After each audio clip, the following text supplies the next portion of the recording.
Crazy.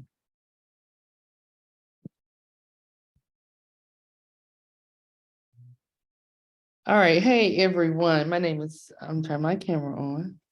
Thought I hit that. Hey, everyone. Thank you so much for coming to our first professional development of the school year. I'm so excited to have everyone today. I'm excited to welcome everyone to 2023. I hope it's been a great new year thus far. And we are just so appreciative to have everyone here at the professional development and as the members of DCACTE. We are almost 200 strong. So I'm very, very excited about that. And I look forward to us continuing to grow. And so a couple of just high level things in regards to DCACTE. First of all, tomorrow our awards applications are due. As also the awards chair, something I thought about doing and we're going to do for this time is if you would like to nominate yourself or someone for the awards between today and tomorrow, it's a couple of questions that you have to answer. We will not require the recommendations for the state level right now, but you will have to turn in the recommendations to move on to the region level by March 1st. So if you're interested in nominating someone or nominating yourself, some of the best applications are actually written by the person nominated themselves. I know that's something that we don't always like to do, but it actually is the most competitive application. Please consider doing that between today and tomorrow. We would love to recognize all the great things that you all are doing here in the district. Also, make sure you stay tuned to the DCACTE newsletter, where we have our different events and different activities that will be going on. For example, we will have our awards ceremony on February the 16th at Ballou High School. And then we will have our next professional development, I think the first and second Thursday in April. And make sure that too, if you are interested in applying for one of our mini grants, this is to maybe support work-based learning at one of your schools or one of your campuses or something like that. Please consider an application. We don't have a ton of money, but we can help, right? And so please consider submitting an application for that because we would like to support you.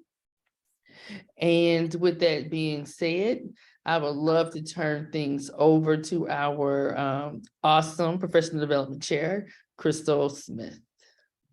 Good afternoon, everybody. Again, thank you for attending this afternoon. We got started a little late to make sure that we could maximize participation, but we know that you, everybody is always, values their time. So we'll try to make sure that we are being succinct and making the most out of this time that we have here with you.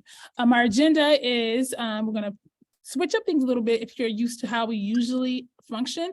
We're going to do Kahoot up first before we get into our guest speaker to kind of warm you all up and get you excited to participate and hear from Dr. Miller. Dr. Miller is an associate professor at Texas Tech University, and she will be here to share information about work-based learning and how we can align it to classroom practices. After that, we'll spend some time, and we may have to shorten that a little bit, but we'll spend some time in breakout sessions, and we will share those sessions. Well, actually, I'll put the agenda in the chat. So if you open that, you can see what those 3 sessions are. You may be assigned randomly. We'll just make sure that you make the most, or you can make sure that you make the most out of each space. And we thank our facilitators for hosting those spaces. All right, so I'm going to stop sharing so I can share my Kahoot screen. Remember to mute yourself so we don't have the feedback or the background noise. All right. Now, if you've not played Kahoot before, but by now everybody should have played Kahoot before. Remember that it's not just that you need to be right. You should see it on your screen now, the game pen. You're going to go to kahoot.it.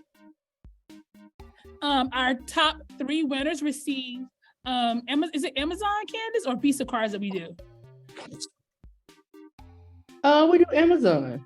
Okay, I couldn't remember because I feel like it's been so long since I've been able to share the space with you all. So $25 Amazon card. So you want to make sure that you log in. Hopefully you can see the screen. Let me know if you all cannot. I think I'm sharing the screen. There you go, Mr. Ghosh. Put in the PIN number. So you want to be right and you want to be quick. I know I have a few competitors on the call. Everybody can play, except myself and the president, because no one else has seen this Kahoot or the answers.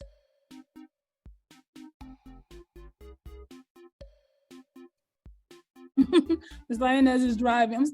Lioness, next time. I know.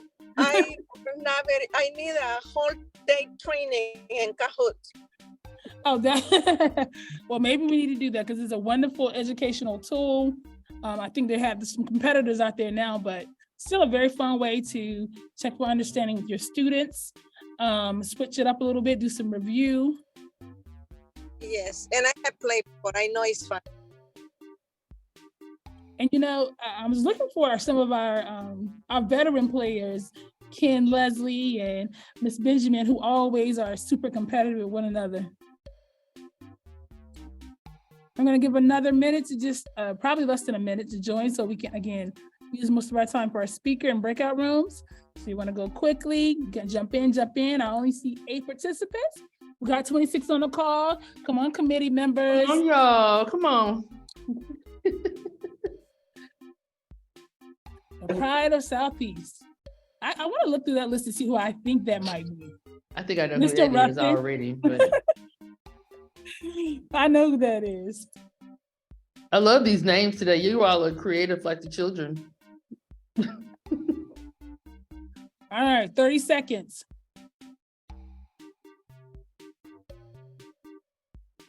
Wait.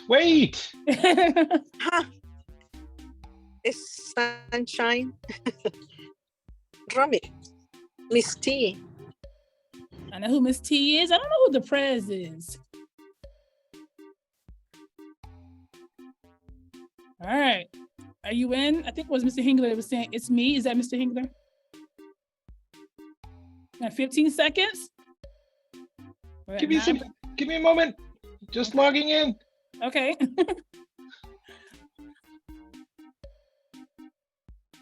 All right, you got to be right and you got to be quick. I played this earlier this week, actually, with a group of my colleagues, and apparently either I was brain dead because I got so many wrong.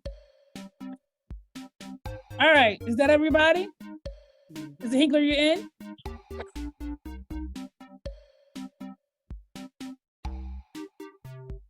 All right. Okay, 10, 9, 8, 7, 6. My students will tell you I don't know how to count. 3, 2, and 1. Let's get started. All right, let's see what we got. I forgot what questions I put in here, actually. In what state is it legal to hunt unicorns? We got 5 answers, 6 answers, 8, 9. Missing 1 or 2. Is it legal to hunt unicorns?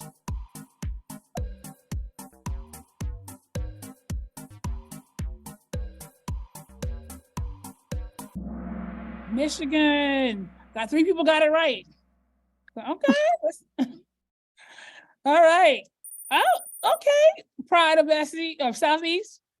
Good. All right, next question. We'll go quick. What famous musician's birthday is January 8th? Oh my God. Whose birthday is on January 8th?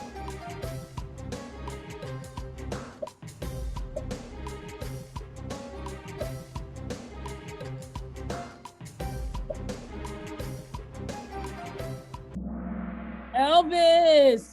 Good. I don't think I would have been able to, well, I probably would have been able to narrow it down. I don't know if I would have gotten it. Oh, Pride of Southeast still hanging tough. Miss T's in second. Miss Gavon is in third. I knew what it was because I knew all of the other 3 birthdays. Process of elimination. Exactly. Which of the following months does not? Oh, I said have January. I meant should say 31 days. Which of the following months does not have 31 days? That's what happens when you type in your night. Does not have 31 days. Which of the following months does not have 31 days?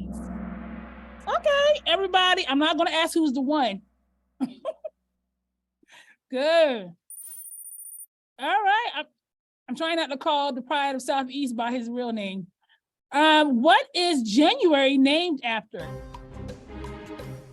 What is January named after?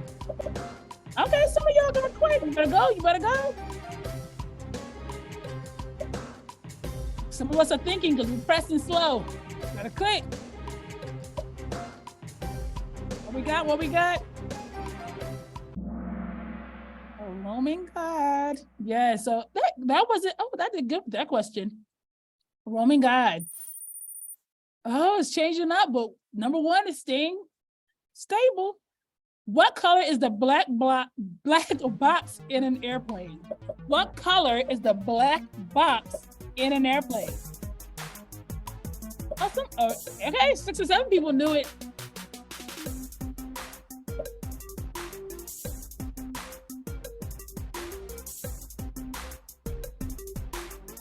I will admit, I don't think I knew this one. It is orange.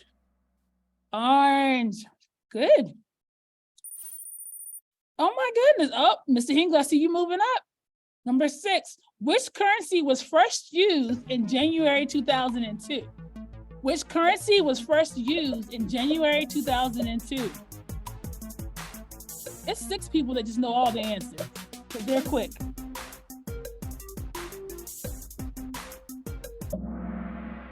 Euro.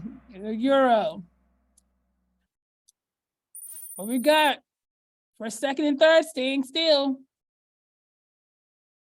What fictional character is believed to be real by more than 25% of Americans? What fictional character is believed to be real by more than 25% of Americans? Sherlock Holmes. Yep. The rest of the characters are all based on real people.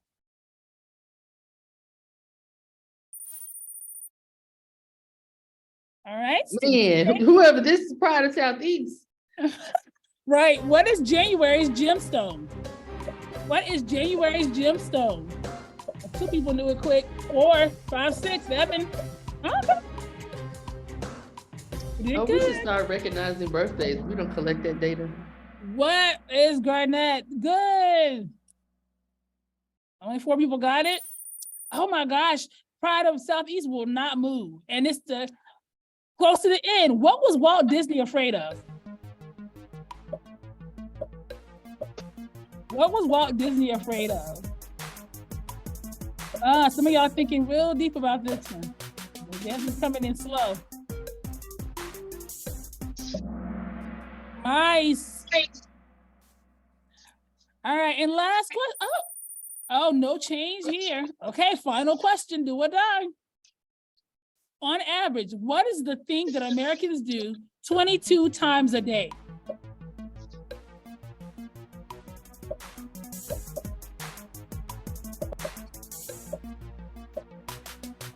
Coming in. Last few I'm waiting for.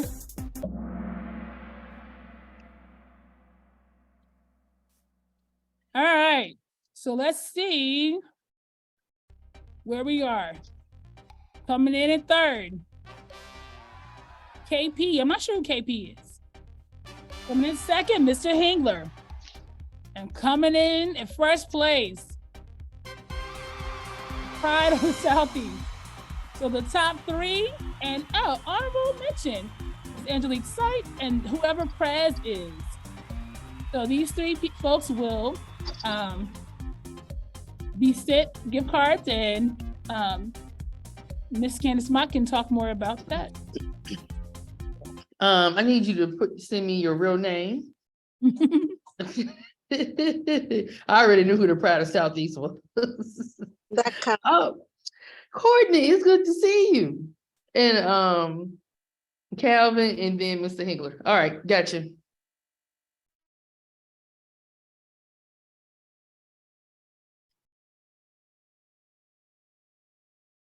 All right, so now. Are they the smartest of the smart? So So I I want to pass it off to our guest speaker, Dr. Cynthia, and I think you have in your Zoom Cindy, so I don't know if I should say Cindy Miller. I found her because her name is plastered on several presentations on work-based learning with ACTE, and I knew that she would be a treasure trove of knowledge for us. So I want to welcome her to our platform, and thank you so much for participating, and I want to hand it over to you. Thank you, Crystal. Thank you, everyone. It's great to see, well, see some of you, but it's great to see, and I enjoyed the Kahoot game very much. I didn't play, but I was thinking of the answers, but I'm going to tell you I missed half of those at least. All right. Is it okay if I share my screen, Crystal?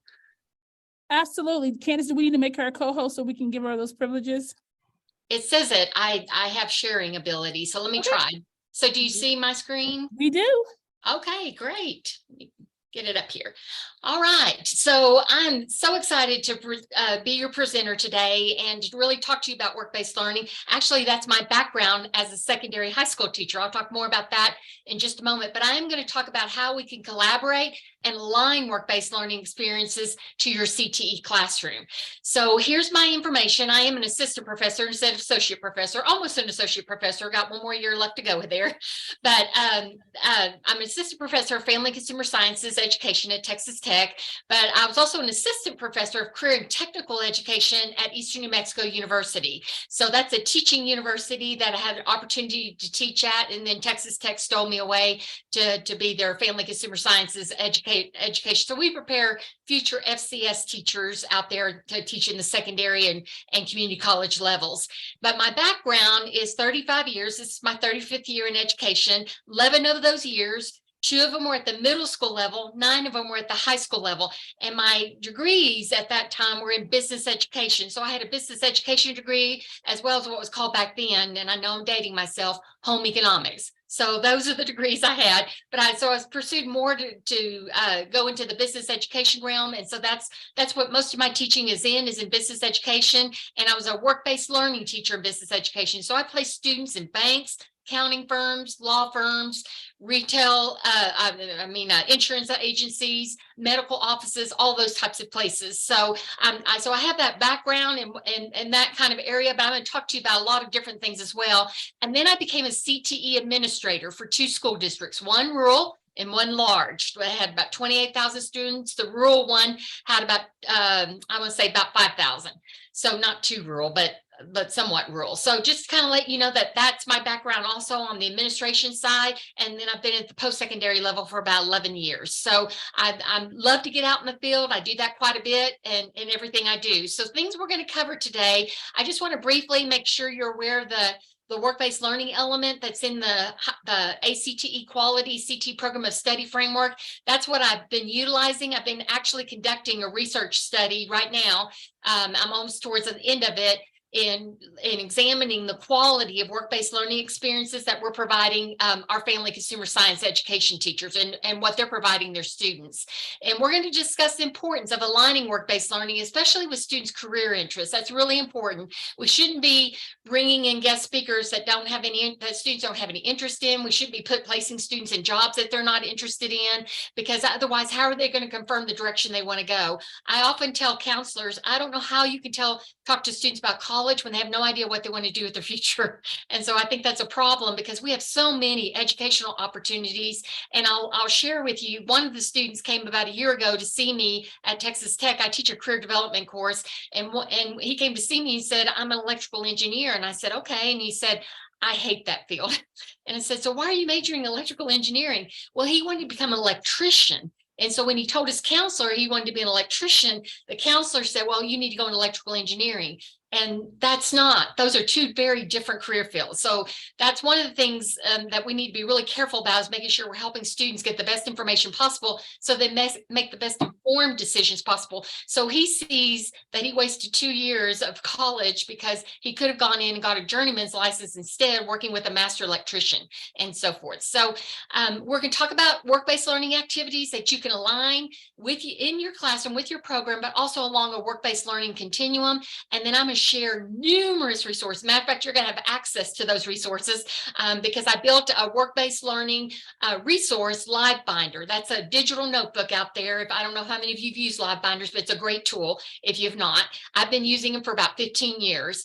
So just to kind of give you a reminder a little bit, I'm not hoping you're aware of this, but when the new Perkins Law was signed into law in 2018, they had created a new definition for work-based learning. So if you haven't seen this, it says sustained interactions with industry or community professionals in a real workplace setting, or to the extent practical in a simulated environment at an educational institution. So if some of you offer culinary programs, for example, and you have kind of a culinary kitchen, that's a simulated environment. Okay, that means you're replicating what they would see in industry. All right, we're going to talk more about that here in just a moment, but we do want to have industry involved in what we're teaching in our classes every day. And so that's really key there. And I'm going to talk to you about some things that I did to get industry involved. So I want to ask you, if you don't mind putting in the chat, what are the reasons for offering work-based learning? Why would you offer work-based learning? And any, of course, you should be able to offer it anywhere from elementary all the way through high school, believe it or not. So why would you, let's talk about middle school through high school. What would be the reasons for you offering work-based learning? Let me know in the chat. Real-time work experience, great. What else?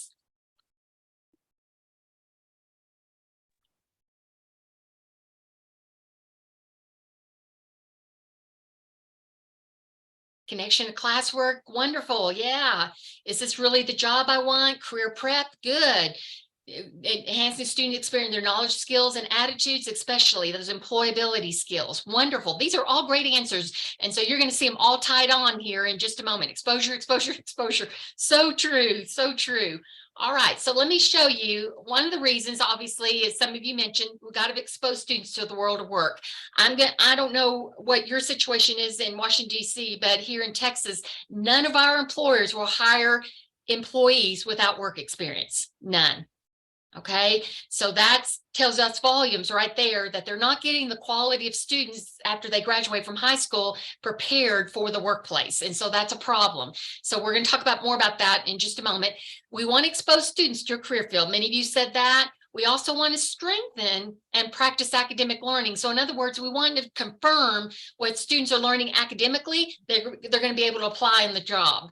And then we also want to enhance their professional and career track skills. That means we want to make sure they're progressing all the way through middle school through high school, and we're increasing that skill set every time they're progressing. So by the time they do graduate, they have a pretty good idea about where they want to go. There is a school district here in Texas. It's actually over there down south, close to Mexico, actually. And they actually have a school that from elementary all the way through high school, students are doing career awareness, career exploration, career preparation, career training, all the way across the work-based learning continuum there. By the matter of fact, when the students get into high school as a 9th grader, the counselors are saying they'd have a 10% schedule change. Now that's very low schedule change when you know you've prepared students so well that they're choosing a career path that's making sense for them. Okay, and then it's also to provide a temporary or permanent job. Some of our students go out there and they'll work temporarily like in an internship, or they may go out there and work in an on the job field that they're interested in and actually stay with that company after they graduate. I had a student who was a 4.0 GPA. He wanted to work with electricity, so I put him in an electrical plant position. He worked in that electrical plant all the way through up to the time they put him in a management position. By the time they got him in a management position, they said, okay, we're going to have a bachelor's degree to be in this position. And so they paid for his whole bachelor's degree so he could be in that position. That tells you volumes right there. But I asked him, I said, so why did you stay here and not go off to college after you graduated from high school? He said, I wanted to be sure this is the direction I wanted to go before I wasted any money at the college level. Now, isn't that smart? Okay. I think that's what we need to be telling kids. All right, this is the quality framework. I'm not going to spend a lot of time on this, but I just want to let you know, this is the work-based element criteria. There's 9 of them, and I bolded 4 of them here because these are the ones I'm going to focus on quite a bit throughout our time today. But we need to provide a full continuum of work-based learning experiences, all the way from middle school on up, and that are progressing in intensity. I'm going to show you how to do that. And we also need to make sure these work-based learning experiences reinforce what you're teaching them in the classroom, the technical, the academic, the employability. And then we want to make sure they're intentionally aligned with students' education and career goals. That's really important. I can't begin to tell you how many times students would tell me, well, I want to do this. And I go, how do you know that? What do you know about that field? And so when I had a student do an informational interview, he told me he wanted to be a veterinarian. He said, I've always wanted to be a veterinarian since I was 3. And I said, okay, well, let's do an informational interview with a veterinarian. And so he did that. And then he came back and said, Miss Miller, I don't want to be a veterinarian. I said, what happened? He said, I didn't realize you have to euthanize animals. Well, thank goodness he figured that out now before he graduated and went off to veterinary school and spent money that told him later that that's not the direction he wanted to go. His other career area that popped up more frequently was advertising. So talk about 2 extremes, veterinary advertising. So I placed him in an advertising, or did another informational interview with an advertising person. And let me tell you, because of COVID-19, we have so many ways now to connect students with professionals that may not even be in our area. I remember I told you I was in a rural school district. We didn't have a lot of industry. And I had a student who's interested in video game design. I was able to connect him with someone in California back then so that he could talk to a person about video game design. Okay, so keep that in mind. I'm going to show you some ways you can do that. But I just want to make you aware that we've got to help students really figure out the direction they want to go, because I'm telling you at the college level, and again, you might want to check this out. There's a higher education report that's produced by every state. And I looked at ours here in Texas, and we have a 42% retention rate. That means not many of our students are staying in college after their freshman year. Why? Because they're seeing they don't really know what they want to do when they get there. Okay, and I'm talking both at the 2-year and 4-year level. It's even higher at the 2-year level, believe it or not. And that's where we focus a lot more on the CTE side. Okay, so that's a concern to me, because I constantly see students as undeclared majors at the college level during their junior year. That scares me, because I'm going, you haven't figured out what you want to do yet. And so that's a concern. So we need to start helping the student be aware of all those fields that they might be interested in, and start tapping into their abilities, their skills, their talents, and seeing how we can best fit them into those particular fields that they might want to be going into. And again, they've got to have that meaningful interaction with industry professionals. If they don't, then how are they going to figure that out? I know there are a lot of online programs such as Career One Stop, My Next Move, ONET, all these programs that are out there, Bridges, Cooter, all of these different career programs. Whatever that is out there, there's still a lot of information missing, and these industry professionals can help them with that missing information. So it's really important that we look at that. This next set of criteria is really more about compliance and making sure that students are complying with relevant federal, state, and local laws. And I'm not going to get into that as much and so forth, but just be aware those are some things that make up this work-based learning element. And ACTE did a lot of research on all of this when they put all of this together, and they're still conducting more research to see if there's any changes that need to be made. So let's look at this first continuum. This is called the Career Work-Based Learning Awareness Continuum. Keep in mind, it doesn't just have to happen at the middle school level. It can also happen at the high school level, okay? Because we have students who change their minds, right? We want them to change their minds in middle school and high school. We don't want them to change their minds when they get to college, because then that costs them a lot of money. If they are thinking of going into engineering, that's great. Now if they go into engineering, if they switch from mechanical engineering to petroleum engineering, that's not a big switch. They're not going to lose too many credits. But boy, if they go from mechanical engineering to architecture, they're starting all over again. And that's why we see 87 right now in our country, you see 82% of students graduating in 6 years. And these are students who already have dual college credit of 30 to 50 hours coming out of high school. And they're still graduating in 6 years. So see, that tells you volumes right there. Okay, so we want to make sure we're helping them be aware of what's out there. Okay, so when you look at the career awareness continuum, it's all about learning the work. Let's learn about what these careers are about. Let's help them see all these variety of careers that are available. There's over 850 careers out there, and they keep changing because new fields are coming up. We can't prepare our students for everything that's changing, but we can give them the skills to be transferable so they can go with those changes when they graduate. But we also want to make sure they're aware of all the post-secondary education options, not just four-year university, not just two-year university. Maybe it's apprenticeships, maybe it's military, maybe it's a certificate type program, maybe it's a training program, another type of training program, or technical institute. We have culinary institutes. So there's a lot of different post-secondary education options we need to make sure our students are aware of. And then the outcome we hope to have in this particular continuum is make sure that students can actually talk to us about the types of post-secondary education and training that they're seeing in all these career fields. That's really important, that they're aware they can go a lot of different directions and take a lot of on-ramps and off-ramps to get to reach their particular career goal that they're trying to reach. So in this particular continuum, this is usually a one-time interaction with our industry partners or our community partners, whoever it is. So for example, if you bring a guest speaker to your classroom, whether virtually or in person, that's a one-time interaction with that partner in the classroom. And they're usually presenting in front of a group of students. So if you bring in a chef, for example, to come in and talk to your culinary students, usually you're doing that one time. I hope you're bringing that chef in more than once and having do some training together with the teacher and so forth, and showing all kinds of different techniques that students can utilize in the culinary field. But also not just culinary, what else kind of fields can you go to in the culinary side? There's a lot of them. There's dietitian, there is food inspectors, there is food biologists. I mean, you would be shocked of all the different areas we can talk to students about in the culinary area. And then there's experience. These are the following experiences or activities, work-based learning activities that should be happening in this particular continuum. Career-based service learning. I'm going to talk about all of this here in just a moment. Lunch and learns, career research projects, career course fairs. You're more than welcome to put any of these in the chat if you're doing any of these. Industry tours, field trips, career speakers, career videos. Believe it or not, career videos can count as a work-based learning experience. I'll explain that here in just a moment.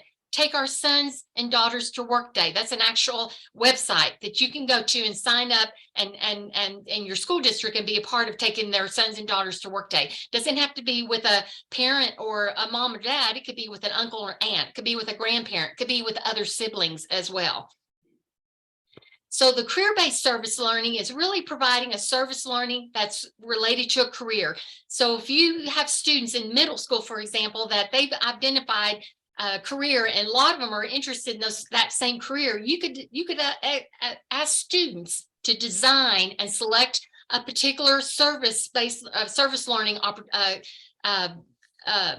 what's the word I'm thinking, activity, excuse me, service learning activity that they could investigate in their community and see if they could match that career to that particular service learning. So for example, you see here in the picture, this is a student who is interested in construction engineering. So obviously she's working for Habitat for Humanity to see how that aligns with the area she was looking at. I'd say I've had students before at the high school level that were interested were in my computer technology course. And so I asked them, what kind of career service-based learning could we provide on the technology side? They found a senior citizen center that's right across from our high school.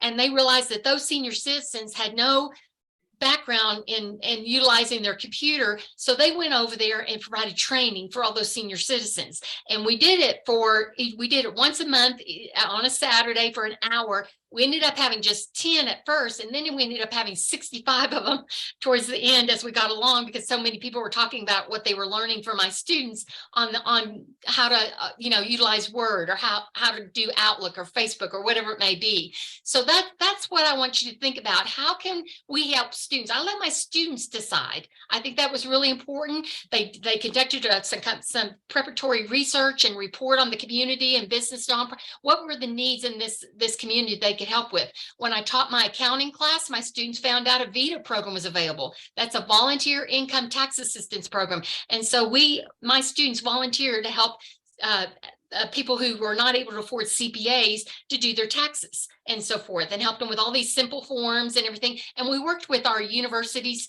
accounting program as well. So that way students, if the students got stuck, my students got stuck on anything, those university people were there to help them as well. And again, coordinate a planned series of activities with students to allow them to apply their skills. We need to show students that when they develop these skill sets in our classes, when they're taking these classes, that they can go actually out there and give back to their community. I think that's really important for us to make sure we're helping them do that. And providing opportunities for students to reflect on that learning. I mean, when my students came back from that senior citizen center, every time they gave an hour of their time on a Saturday, I asked them to reflect. What happened? What worked well? What didn't work well? What do you want to do differently next time? What do we need to be better about, and making sure that we're helping our elderly citizens better in this area? And most of the time they go, oh, I need to do that. I need to explain this. I'm talking too much jargon. All those kind of things that these senior citizens didn't have anything to know about. Okay. All right. I want to make sure I'm not missing any questions anybody's asking me here on the chat. All right, so that's one. Okay, and I'm going to show you where you can go to get more information on that. So all of these work-based learning activities I'm showing you, I'm going to show you where you can get information, where you can create it so that you're not creating anything from scratch. Okay, so you'll have all the tools, checklists, all those kind of things. Okay, I'm going to show you that here in just a moment. How about lunch and learns? I have a middle school teacher that's doing that right now. He teaches a college and career readiness course at the middle school level. And so he does a short, he has his students come, a speaker come in once a month during lunchtime, and they come into the classroom, and that speaker speaks for 30 to 45 minutes, either about career readiness, how to explore that particular career, or talks about his or her job, whatever it may be, and what they do in that job. And it's conversational. They're interacting. It's very informal. And so you can see these students have their lunch. They're raising their hands. That probably because that speaker is asking them a question or asking if they know about this or that. And so you do want it to be that way. And it can be the teacher implementing this. It can be a business industry professional doing this for you, or it can be student led. Sometimes I'd ask my students, who do you want to hear from?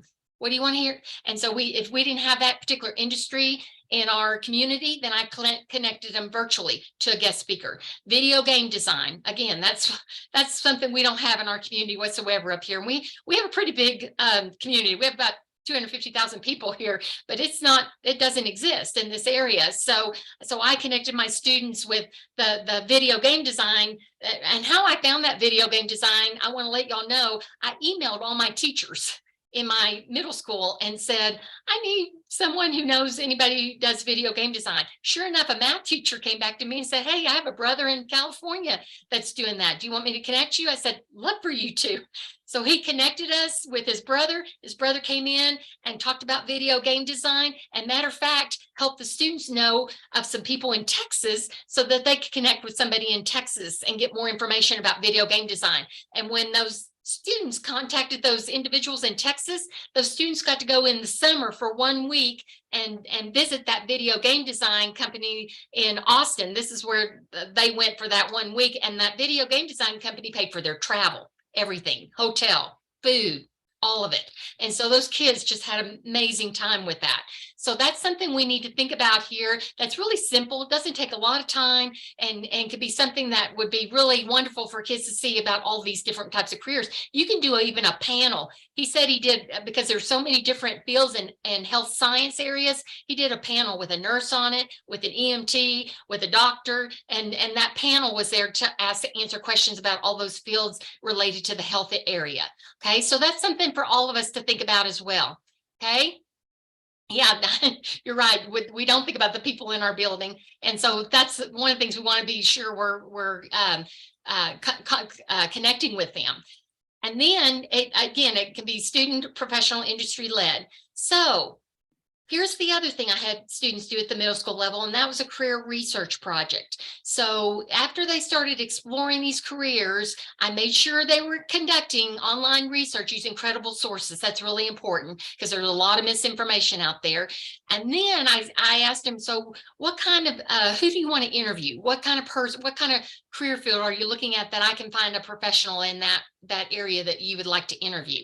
And so they let me know, and I help connect all of them to those interviews, either virtually or in person, whichever way they wanted to go. And believe it or not, I had a lot of middle school students whose parents were happy to take them to go to that interview in person. And again, I'll provide you a resource here so students know what questions to ask and all those kinds of things. And then I had them organize their information on Padlet. Hopefully some of you are familiar with Padlet. It's just a discussion board, almost like I use it as a back channel in my university classes for students ask me questions when I'm lecturing so that I can go back and answer their questions and everything.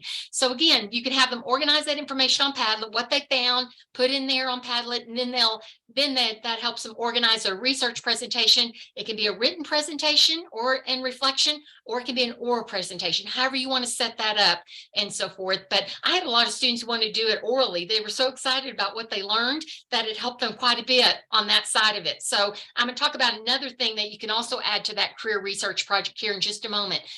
But think about a career or course fair. We see those a lot at the elementary level, but I hardly see them at the middle school level. And even at the high school level, I see college fairs, but not a whole lot on the career side.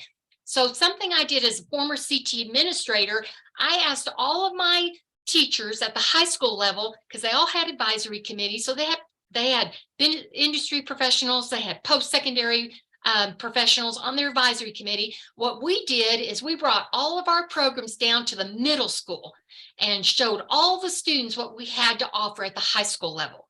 And so we had those industry partners there. We had those post-secondary partners there. Our students were there. And we said that course fair had to be interactive. So students had to be getting on there and doing some hands-on activities, all those kinds of things. So that's something I want you to think about at the middle school level. If you can't bring in all these industries, maybe you could do that through your CTE programs and bring them down to the middle school level so students have an opportunity. And some of you may take middle school students up to the high school level and do that. Either way, works just the same. You can compile a database of local employers and virtual employers. I did have a virtual room that my students went into to talk to video game designers because we didn't have any in our region, but those video game designers showed on their screen virtually what they were doing in game design and everything. So that worked out just as well. And then again, intentionally focusing on all the different post-high school opportunities that they have available. Industry tours, field trips. Obviously, when COVID-19 happened, we couldn't go on any industry tours. But guess what? We had a food manufacturing plant we were wanting to go see. And so that food manufacturer got his iPad and he showed us, did a virtual tour for us of his food manufacturing plant and showed us all the different career fields that were in that plant, from those that were food inspectors to those that were manufacturing the food that they were producing to those that were testing and making sure the food was quality and everything before they packaged it. And then we saw the human resources department, we saw the marketing department. They even had a child care facility in that food in that manufacturing plant. So that's all those different careers students got to see in that one manufacturing plant that we don't even think of when we think of food manufacturing. We think, oh, we're just going to learn more about the manufacturing of food, but there was all kinds of roles, career roles available in that particular manufacturing plant. So whether you host it offsite or virtual, we need to help students see what's out there in industry, what it looks like. We have 50 manufacturing plants in our region here, and it was amazing how different. 3 of them went to 3 different ones, and all of them were very different. And as far as how fast paced they were, slow paced, medium sized paced. I mean, it was amazing to see all of those different ones there. All right. And then we made sure that students had a time, we made sure in the tour that students had a time to ask questions and so forth, either throughout the tour or at the end of the tour. And then you also want to make sure that they have exposure to employees in specific career roles. So that was really important. One of the things I asked this person that gave us a tour, I said, I want you to tell these students what you do on the English, math, science, social study, whatever it may be, how important that those academic skills you learned are that you utilize in your workplace. And so he did that. He talked about the math he used. He talked about the communication on the English side that he used. All of these different things that really help students see there's relevance to what they're learning in math. There's a relevance to what they're doing in English, science, whatever it may be. And there's a lot of science related to food. career speakers. We've done this. We know we should be doing this if we're not doing this, but bringing them in from specific career fields where they spend the whole day with you and share with your students throughout your classes all day. And here you see a fireman here. We see that at the elementary level, but I rarely see speakers coming in. Matter of fact, I had a math teacher who came to me in high school and said, I teach geometry and I'm just afraid I'm not really getting, and he was one that came through the College of Education math area, never was out in industry, never saw how math was utilized out there in industry. So he wanted me to see if I could help him bring in some industry people that could help students understand geometry. So I brought in an architect, I brought in an interior designer, I brought in a fashion design person who uses geometry, I brought in a construction engineer. Everything that had geometry, I brought those people in so students could see all the areas of geometry that were in these particular career fields. That's really easy to find, actually. If you type geometry in ONET, it'll show all these career fields that use geometry more than we think and so forth. So he said that really helped his students see the relevance and value of geometry and not just learning it just to be learning it. The one thing, though, that he saw that was really eye-opening for him is that the language the workforce uses for geometry and the language we use in academics, very different. So when this construction manager or engineer was talking about how he talks about right angles and what he does with a particular project, the geometry teacher picked up really quick. He was talking about the Pythagorean theorem. And so, but the construction engineer, that's not what they call it in their industry. So once the construction engineer explained everything, he told the students, you just learned the Pythagorean theorem. So that's how, so he saw that really the academic language we use, students are not connecting when they get out in the workforce and putting the two together. So that's something we want to be really cognizant of as well when we're having guest speakers come in. And again, having a QA with students is really important. We should be using guest speakers, not just at the elementary level, all the way up through middle school and high school. And the Lunch and Learns would be a perfect on that side. I don't know how many of you are familiar with Road Trip Nation. I hope you are, but they have wonderful videos they update every year with real people in real careers on that site. Now, I have that resource in that live binder I'm going to show you here in just a little bit, but these are credible, quality, diverse videos. ONET has some as well, but some of them are a little bit outdated. Not all of them. I've noticed they've been updating them recently, but we need to make sure that students are finding their passion, and you can even set up a virtual type of opportunity in Road Trip Nation as well if you want to do that, because they'll find that particular professional you're looking for. There's a student video guide with key questions, information for students to watch while they're viewing the video. So you're making sure they're just not watching a video, but they actually have some responsibilities in that video. This can also be added to their career research project as far as some of the career readiness skills they learned about and that type of thing when they were watching that video. Again, they could be adding that to that Padlet that they're building for their final research project.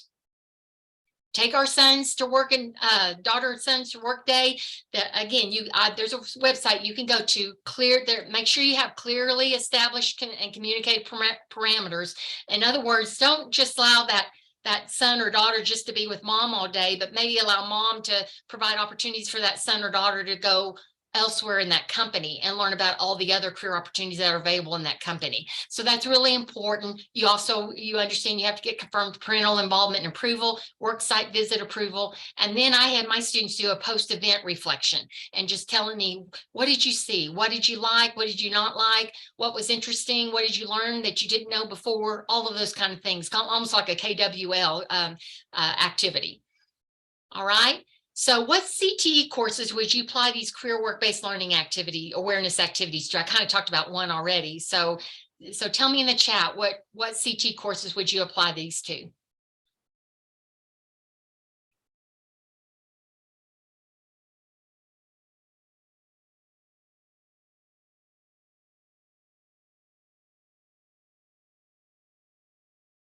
Yes, you will have access to the PowerPoint. I'll send that to you, Crystal, so you can send that out for everybody. Automotive, good. Okay, especially introduction to automotive. All right. So again, keep in mind, even though they say career awareness, they could be utilized not just at the elementary level, middle school level, high school level. Again, some students will change their mind at the middle school level and decide they want to go in a different direction at the high school level. Then we might need to redo and have them go through career awareness again, these activities before they finally choose a particular career path they want to go into. Plus, you may have students transfer into your district that had no career awareness whatsoever at the middle school level. Okay, so that's really important to think about as well. Okay, so you can apply these in everything. Most of these are applied at the middle school level in middle school CTE courses most of the time, but they're also applied to the CTE introduction high school courses as well. Okay, this is the resource, the Live Binder resource. I'm going to take you to it in just a moment, but if you want to go ahead and start looking at it's a bit.ly site, kind of a shortcut there to get you there. It's FCS WBL. There is a password, WBL, all in caps, and then EARNING. So WBL learning, but the EARNING is a lowercase. I have to put a password on this because I'm still finishing up my research. Once I get my research done at the end of this spring, actually, then I'll take that password off and it won't be a password on there anymore. But I just I'll take you to this resource here in just a few minutes. Okay, career exploration on the WBL side.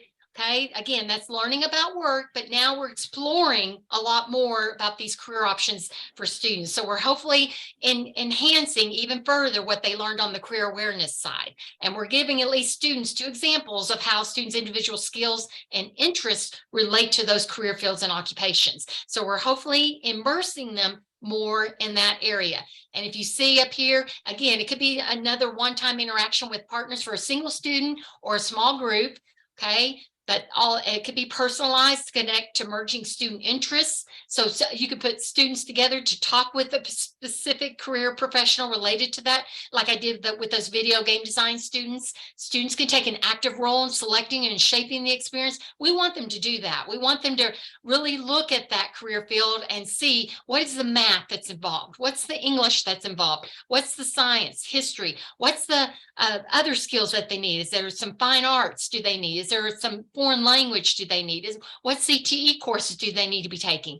All of those particular fields. So getting them more depth and building the skills for in-depth work-based learning. Okay, so those experiences include, again, virtual industry tours and field trips, and they can be virtual. I have a teacher in high school that takes her students to France, and they do a virtual tour of their culinary institute there in France. It's really cool. It's really very different and so forth. So they need to understand that their career field needs to be, it can be global, not just in our own community and in our own state. So informational interviews, mentorships, job shadowing, simulations, all of these, I'm talking more about what simulations are, even providing summer experiences. That's another thing we want to look at as well. So if you're looking at virtual industry tours, again, they're informative. They introduce students to those careers related to CT industries. We want to make sure we're providing exposure, letting them see that actual work setting. That's really important. That's something that most online career portfolio career sources can't provide. Again, gaining realistic perspectives, providing an opportunity to develop students' career readiness. So teaching them how to communicate effectively. Again, I've got resources here so students will make sure that they know what types of questions to ask. They should never go whether they have a career guest speaker or virtual industry tour. Never ask those people what they make. How much do you make? How can they rephrase it differently? They could say, well, when I come into this industry, how much on average do most people make at the entry level? And then that person's more than happy to talk about what the range is and so forth. Okay, that's really important because sometimes, believe it or not, sometimes people are not allowed to talk about their salaries and so forth on the job. So that's one of the things that we need to be aware of and everything. Yeah, what's the range of pay? Good. Okay. All right. Informational interviews. Again, firsthand information about a career or industry. Now we can do it because of COVID. We can do it. I did all of mine online with my students during COVID, but we want to make sure that we're providing that opportunity for them to find out more about that industry, making sure they're getting good answering good questions.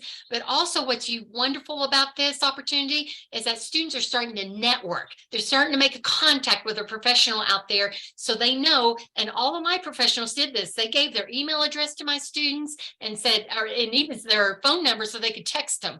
And so that way, if students had a problem writing a resume, or if they wanted that person to see their resume or cover letter, they could email it and send it to them. So they kept in contact with them the whole time, even all the way through high school. That's really important for our kids to understand, that they can establish a professional relationship with somebody in that chosen career field and get more information if they have more questions later on down the line. Here's mentorships. Okay, this is where if your business partner doesn't have time to do a job shadow or doesn't have time to do an internship, then maybe they could be a mentor. I provided a menu for my industry partners, saying, here's my menu of opportunities for you, and gave them all these work-based learning experiences that they could be a partner in. And then they got to select those and let me know what they were interested in. So I think that's really important. And a lot of my mentors, I matched them with a lot of my students that I could tell were very at risk. And those were students who I was concerned about maybe dropping out. Those were students I was concerned about, maybe they're bored in school, whatever the case may have been. And so those mentors were great to come, and many of them came after school. They didn't come during school. Some of my students met their mentors with their parents in an outing, or they met they went to an activity that the student was already going to. Maybe the student was playing at a baseball game, so they were there to watch the student play the baseball game and then mentoring them after the baseball game. So all kinds of different ways that we can provide mentorship for our students and make sure that they have the opportunity to help these students really realize the importance of their education. And it does increases the student's self-confidence, their self-worth. They start developing interpersonal skills, all of those kinds of things. And it unites education and business to meet the best career interests of our students. Here's job shadowing. Believe it or not, I had job shadowing for my 9th and 10th graders. So the reason I did that is because I wanted them to make sure they were taking courses at their junior and senior level year, because we had some students at their senior level that were getting out of school for half a day because they only had 4 courses left to take to meet their graduation requirements. And I really wanted them to understand that education was supposed to be applied to a career. So many of them, when they went on their job shadow, it was just a one day. They went and job shadowed that person for one day, all day. And if I didn't have a particular industry in my community for them to shadow, then they shadowed that person remotely. And believe it or not, they could do that very easily. The employer set it up where they could hear all the conversations that were going on and that type of thing. And so students got to do it that way if they couldn't go, if there wasn't an industry right here in our community for them to go and shadow. So this is one of our students who shadowed interior designer. So she's taken her to that's her work, one of her houses that she does an interior design. And so she was showing the student some of the things that she puts out for the client to make a decision about, and those kind of things. She had a great day and decided immediately that was what she wanted to do. So she had a great experience. But I did have some students come back. It was funny to have, I had a student I sent who wanted to be a journalist. So I placed him with a journalist, and he came back and said, Miss Miller, there's so much writing to be done. I was thinking, what do you think they do in journalism? So again, I had a student who was interested in marine biology. I'm going to tell you, up here in Lubbock, we have no water. So there's no way for her to do marine biology. So I said, where are you going? She goes, oh, I'm staying right here. I said, no, you're not.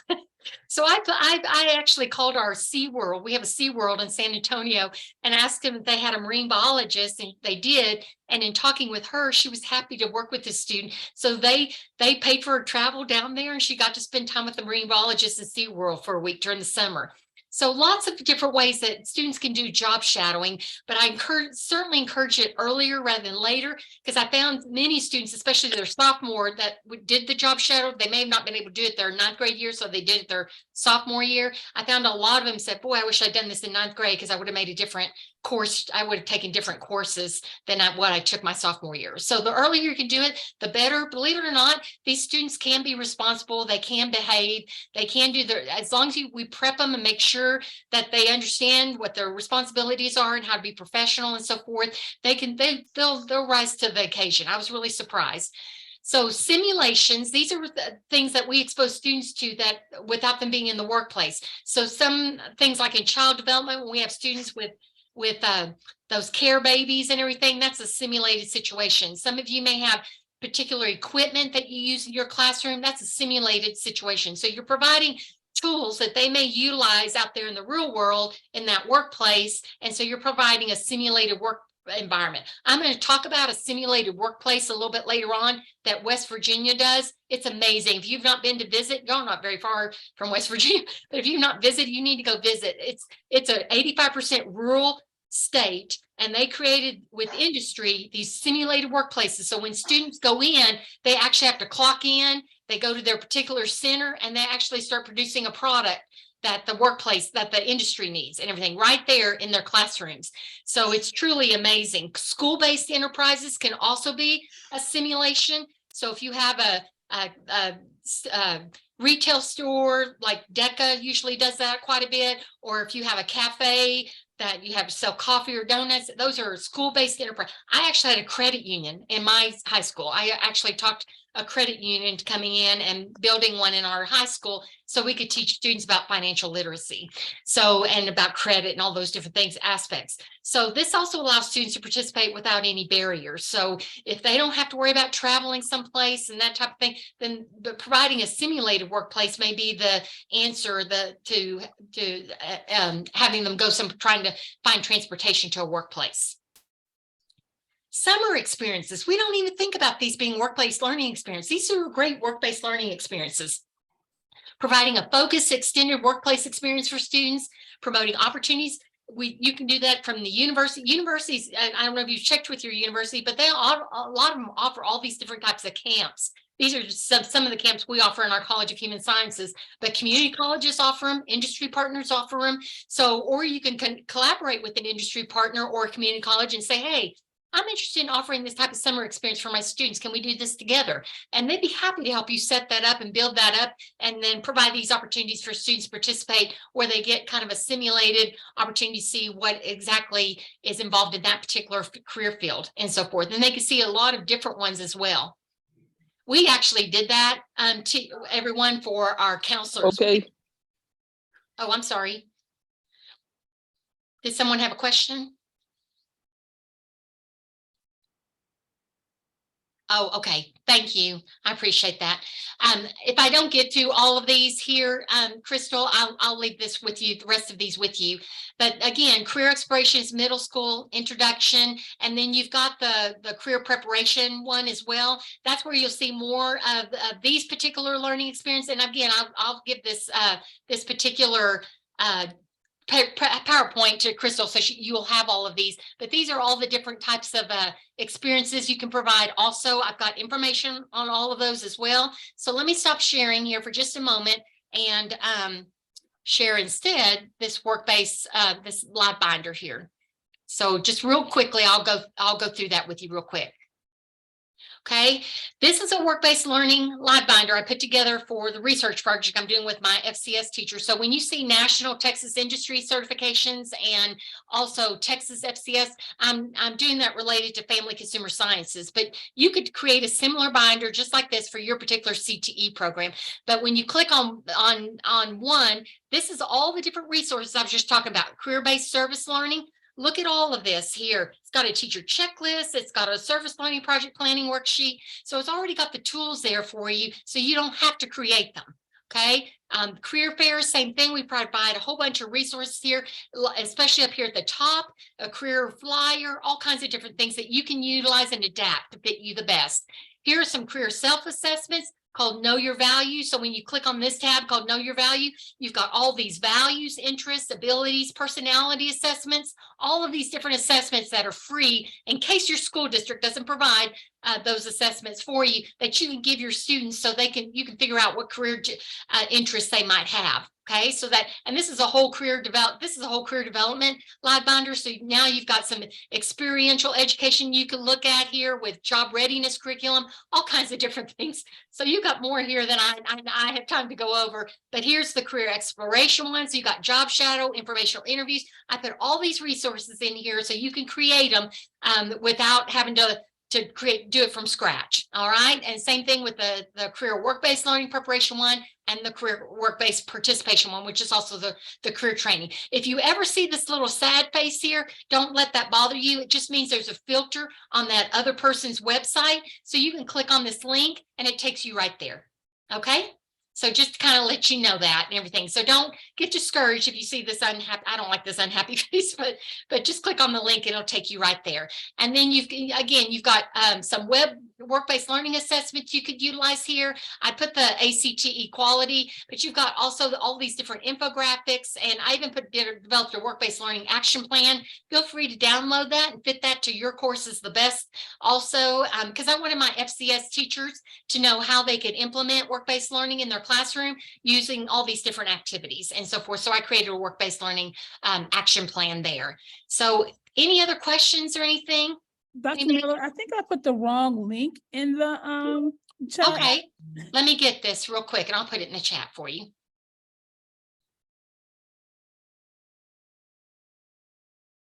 There you go. Thank Oh, you. I gave it to you, Crystal, so you might pass it on to everybody. No problem. Okay, but I'll send this PowerPoint to you right after we get through, right after I'm through here and everything. So I apologize I couldn't cover everything with you, but it's kind of going through some of the same way I was presenting, but just giving you more of these work-based learning experiences so you'll be aware of all these different opportunities you can offer in your classes and how they can apply in your classroom very easily and so forth. Any questions, Crystal? I hope that's what you were looking for. No, this is like, I feel like you've given us way more than I good. was expecting. And this, and the live binder is a jewel. As you know, teachers love resources. Educators need love resources. Yeah. One of our participants asked if you're able to share the password again for the binder. Yes, I'd be happy to. It's just WBL, all caps, EARNING. There it is right there. Thank you. Thank you. You're welcome. You're welcome. And again, you'll get this PowerPoint. They'll have that information on there too. All right, Candace, thank you. We can give Dr. Miller our virtual round of applause or our thank yous in the chat. This was an amazing resource, and I wish that I was going to the ACTE April session or work-based learning conference because I know your session is going to be phenomenal. Thank you. Thank you again. Thank you so much. You're welcome back anytime. Oh, thank you. Thank you, all of you. I wish you the best. If I can help with any questions you have about work-based learning, I'd be happy to. So feel free to email me. That's also in the PowerPoint presentation. So I'm more than happy to answer any questions you have. Thank you so much. Thank you. All right, guys. So we know we got a little time left. We still want to go in our breakout rooms for a little bit to just discuss, unpack some of what we've learned today. Also to discuss any best practices and things, because I think we think sharing is very important as well. So we're going to put you kind of randomly in some breakout groups. We have Dr. Artis from Idea Public Charter School, who'll be facilitating one of our groups. We have Sheena Griffin, who is from DCPS, facilitating one of our groups. And then we have Hillary Jones from On-Ramps, who will be facilitating one of our breakout groups as well. So everyone should be assigned to their room, and I'm getting ready to open those rooms. Mr. Ruffin, did you have a comment that you want to make while we're moving? Saw your hand raised. Oh, I think he got moved.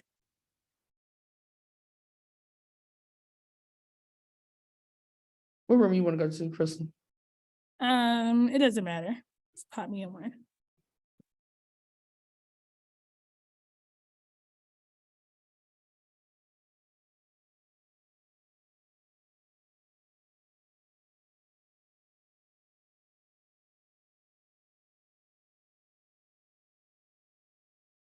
I didn't see mine.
do we leave for the evening or are we waiting?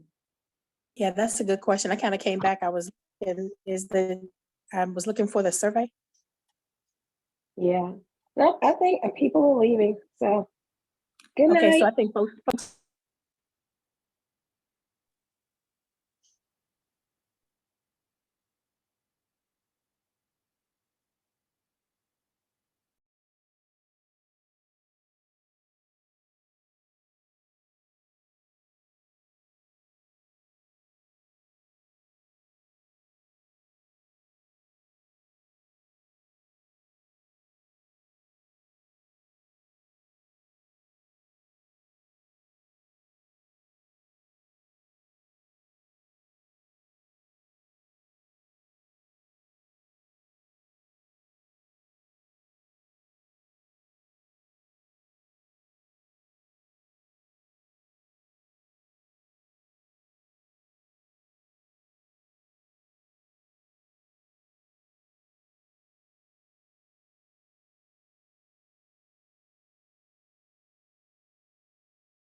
Have a good night, y'all. I'm gonna cut this off.